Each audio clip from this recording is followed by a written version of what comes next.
What's up, class? This is Professor Matthews. Wanted to make a video this week. Normally I do this earlier, but the winter storm kind of just messed everything up. Hope you guys are doing all right and that you made it through the week without any major disruptions.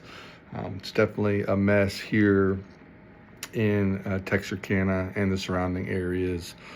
But I appreciate each one of you staying locked in and getting stuff turned in on time. And the stuff that I've been getting has been really, really good. I've enjoyed reading the responses and reading the work you guys are submitting.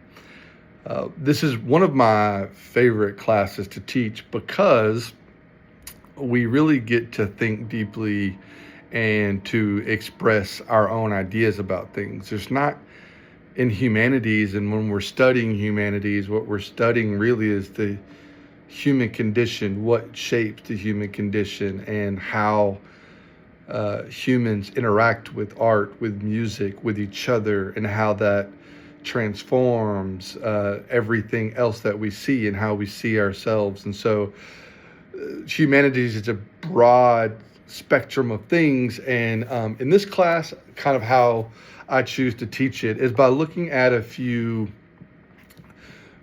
general themes. And if you haven't already noticed, I know last week with the video was a little bit different, but we'll have these few themes that we'll look at each week, and then we'll use a poem and usually, a really short written creative nonfiction piece, or later on there's some video stuff, and so to look at this specific theme. All right. And so we're not just looking at how we see things or how we know versus what we see, or how we see what we see versus what we know.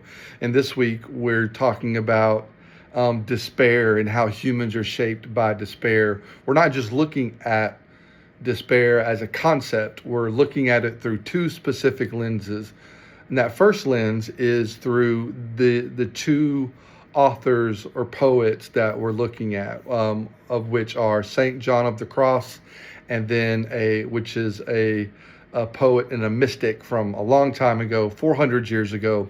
And then modern day, we're looking at a poet by the name of Levi the poet. And this is somebody who's still, he's a spoken word poet now, a modern day guy. He's younger than I am. And both of them essentially wrote a poem with the same title. And that title is Dark Soul of the Night. Dark Night of the Soul, rather. Dark Night of the Soul. And so when we're looking this week, in every other week, one of the things I've noticed specifically in the week 2 assignment, when I gave you guys questions, a lot of you were answering the questions separate from the text that were assigned. Ocean Young and Berger, you guys were, not all of you, but some of you were. So what I'm looking for, not just your idea about these themes. I do want your idea about the themes, but I want your idea to be filtered through the things that we are reading. And that's not to be constrictive. I know it may feel like that, but listen, I really believe that expression and creativity, as paradoxical as this sounds, is most challenged when we have constraints, right? Anybody can say anything at any time, right? Everybody's capable of that. Everybody has opinions.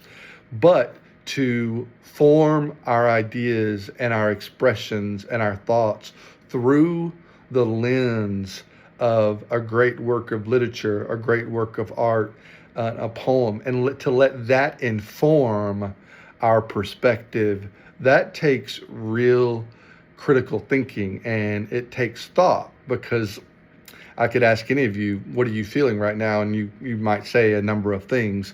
But if I had you read a poem and I say, through the lens or the filter of this poem, what are you feeling? And that would that would put you in a space of being more thoughtful. Okay. And this is what we want. And the reason we do it like that, the reason we study humanities and literature and art through that lens, is because that allows us to be informed by other things, right? That's part of the humanities goal. The idea is to learn how, what it looks like to be a human. And I'll try not to say good human, because that is certainly subjective. But for me, when I'm reading poetry, when I'm watching films, when I am observing art, or when I'm engaging somehow in the human experience of art or poetry, I am reading it through the lens of how does it align, or how does it challenge things that are important to me? And those things are, generosity, kindness, self-awareness, and so when I'm looking at those pieces, that's sort of where I'm thinking. And those poems sometimes can stretch my perspective, or they can challenge it, or they can butt against it, or sometimes even affirm it. And so I think it's important that as you're going through this semester, when you are answering questions or when you're engaging with the assignments, what I'm looking for is, I don't care about grammatically correct or sentences. I don't care about perfection.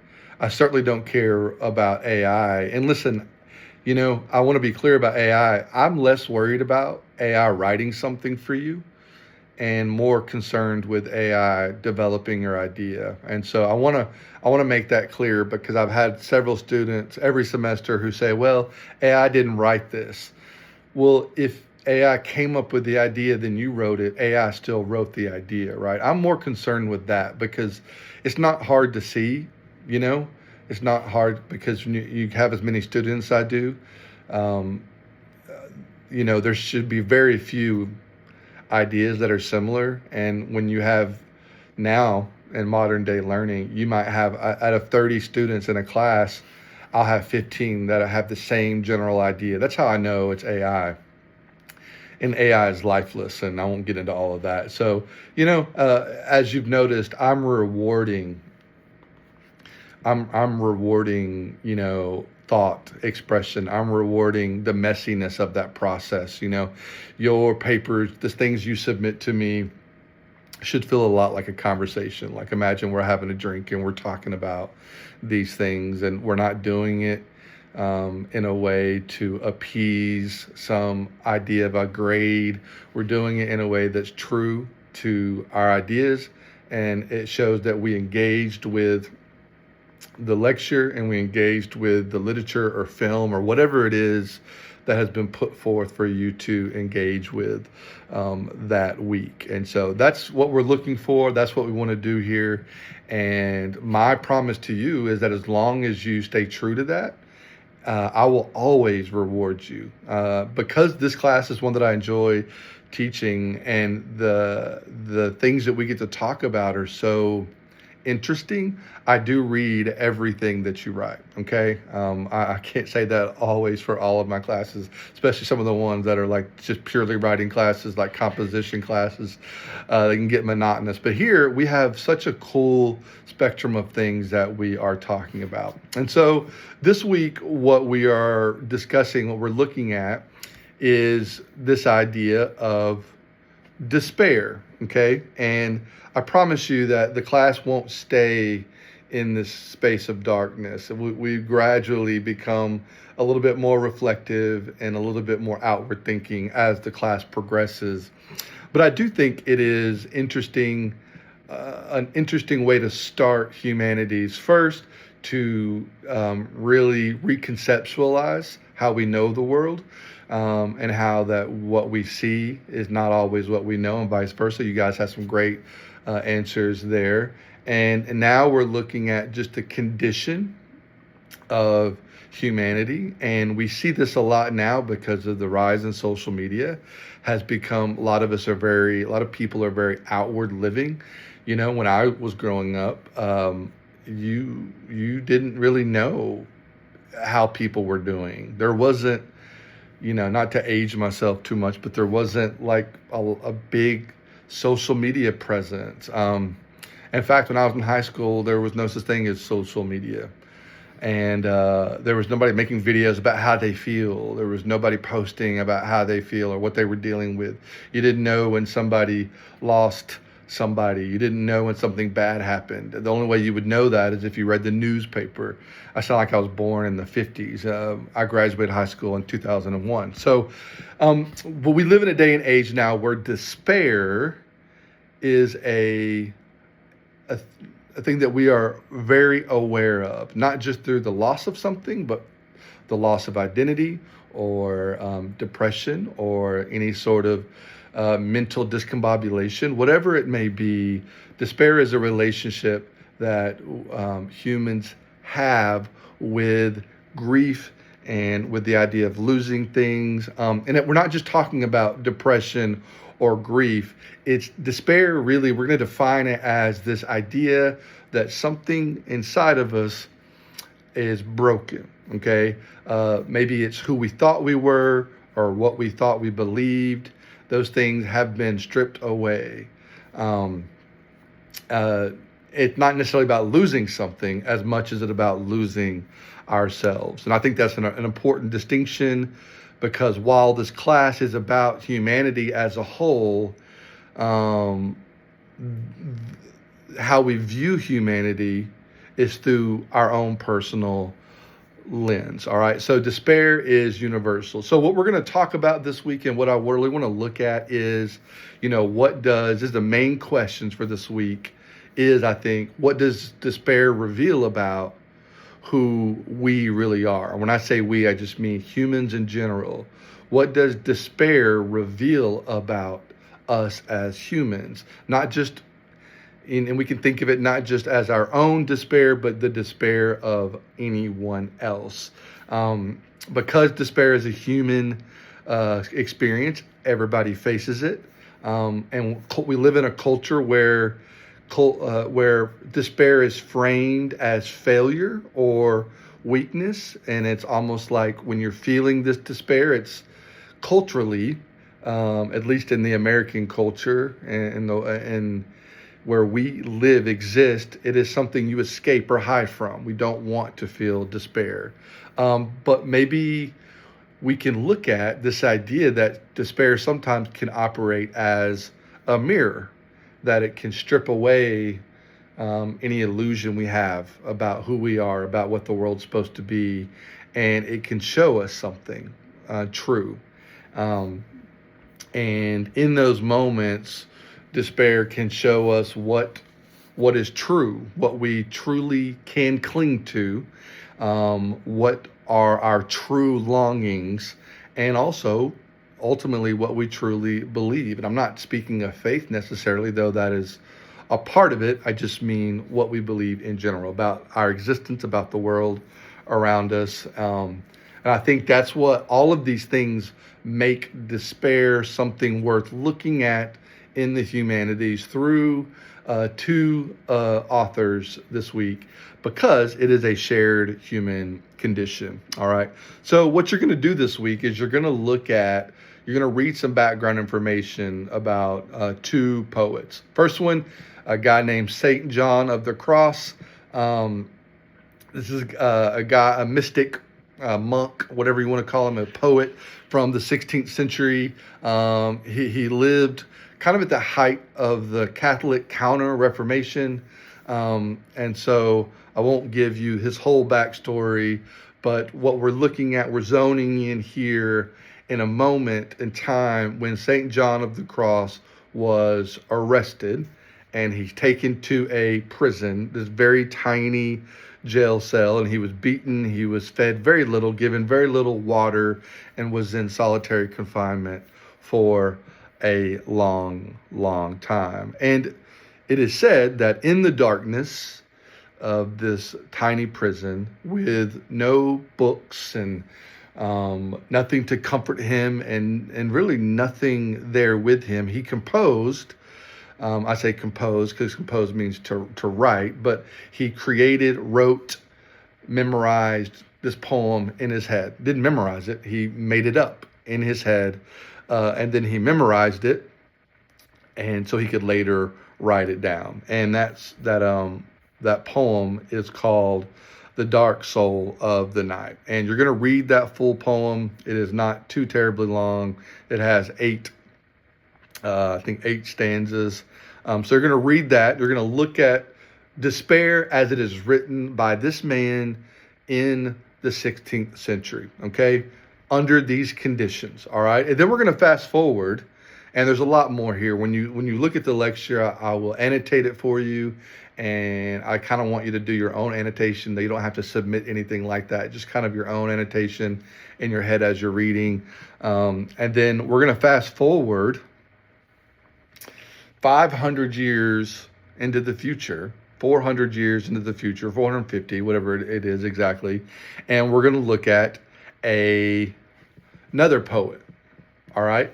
We're going to look at this 400 years first, just briefly, and consider what has changed from in this 400 years. You've got empires have risen and fallen. You've got the Industrial Revolution, the digital revolution. Technology has seen a significant rise to where now we have everything in our pockets. And so that's going to bring us to this other poet, Levi the poet. And so Levi McAllister is his name, and he goes by the name Levi the poet, a guy, a young man raised in Albuquerque, New Mexico. He wrote a poem called Dark Night of the Soul as well. And that poem was born of despair as well. So we got St. John of the Cross, who wrote this poem in the despair, literally, of being put in jail, beaten by his comrades, and, left to die. And we got Levi the poet, who, in his 20s, his father struggled with these inner demons. And in 2011, his father took his own life. And this moment shattered Levi's sort of identity, his world. And it wasn't just, obviously, if you've lost someone close to you or a parent, it's not just losing a parent, it is losing stability, losing identity, and losing faith, and losing faith in the structures that kind of held up the world, And so from that place, Levi wrote a poem, as I've said, called The Dark Night of the Soul. And what I want you to do is look at two things. I want you to look at the differences, but also what I really want to highlight here is how the way in which over time all of these things changed. Okay, I won't make a list of them, but significant. I mean, cultures, society, everything is different from what it was in the 16th century. And yet there are a few human things that are no different at all. And one of those things is this idea of despair. And so what I would like you to do, you're going to read Levi's poem first. Well, St. John of the Cross is first, then you'll read Levi's poem, and then there is a recording of Levi's poem when he performs the poem. And it is a powerful, powerful recording. And so there's a couple of questions and ideas I want you to zone in on.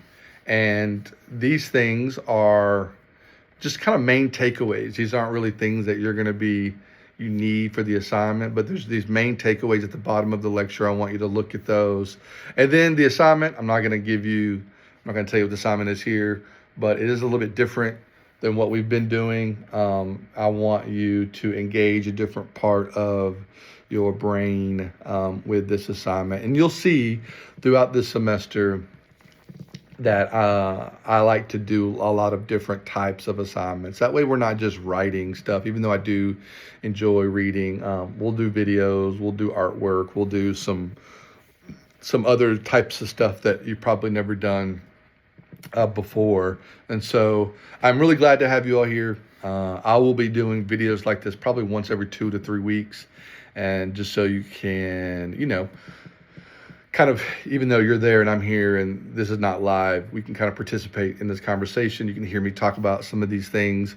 I'll probably have a few Zoom calls that will not be mandatory, but you can absolutely join and ask questions and have conversations, or anything I can do to help you out. And so just want you all to know that I appreciate you. My goal is to honor each one of you in the way that you're in school, you're paying with something, time, money. I mean, somebody's paying if you're not on your behalf. But you're giving your time, and all of you are working towards something. All of you have a dream or a goal that you're attempting to attain through this collegiate experience. And it is not lost to me that very few people, though I did see one or two, are studying the humanities. And I think so often now we live in a society where it's like college equals money, and I get that. I respect it. We all need to make a living. But if you are one of those people who is struggling with the idea of this class and you're wondering why do I have to be in this class? What good is this going to do? I can absolutely tell you that this class will shape who you are as a human in a few ways that are tangible. Number one, anyone who can express their ideas critically, thoughtfully, and with a spirit of kindness and consideration, that is absolutely maybe the most powerful trait you can have as a human. All right. Don't forget that every one of you are going to walk into a room and be interviewed. Okay. You're going to have to care deeply about the people in that room, even if you don't know them. And if that doesn't make sense to you, then humanities is perfect for you right now, right? And you're going to need to understand how people think and how to treat them and what they're going through, and find common ground and find ways to interact with them. And so the humanities teaches us how to become more self-aware of who we are as humans and how that relates to other humans. And then it also gives us the tools to express those ideas, to express our own humanity, and to receive other people's humanity as well, with a spirit of kindness and generosity. Also, just, there's some basic things like being able to write effectively, getting comfortable speaking things that you believe, that solidifies what you believe, it solidifies what you care about. And listen, not everything is about the end goal of making money. Like it's not a one-to-one. Like, not every class is like, here I am and here's how I can make more money or get a better job. Sometimes the path requires a few stops. But I can absolutely tell you that I feel like the things I've learned through my classes about humanities, literature, and communication have given me an insight that helps me enjoy my life more. Okay, I enjoy my life more because I better understand the beauty of art, of poetry, of the human experience. And because I enjoy my life more, I get more joy out of the things that I do. And it's my hope that the people I'm around feel that joy as well, which has given me lots of opportunities throughout my life. And so it's not always a direct one-to-one, here's a thing, here's my money. Sometimes it's just about education. It's about making you a fuller, happier, more content, more self-aware person, which leads you to a spirit of peace, joy, and contentment, which then leads to you doing better the thing that you are most passionate about doing. So remember that everything you're doing in college and everything you're doing here is about growth. Okay? It's about growth. Money is just one part of your life. It's small. I know that may not feel like it now, but I can tell you it's small. The things that you really think about are your own peace, about your relationships, about communicating things to people and being communicated back, about current events, about what you believe and how the current events affects you. Those things are things of the spirit, mental, emotional things. And they absolutely and they shape who we are and how we feel and how we interact with life. They bring us and position us to live a life that feels fulfilled and feels good. So glad to have you all here. I hope that I get the opportunity to meet some of you sometime. I'm only online. I do not teach at the A&M campus. I teach full-time at SAU. I teach 2 classes here, so I'm only ever online here. But I do go to the campus sometimes. And if you need to talk to me at all, you're free to call. My number is in the syllabi. And you are absolutely free to set up a Zoom meeting. I'd be happy to have a conversation with you and to hang out with you guys. So, all right. Hope you're doing well, and I'll see you guys soon. Bye-bye.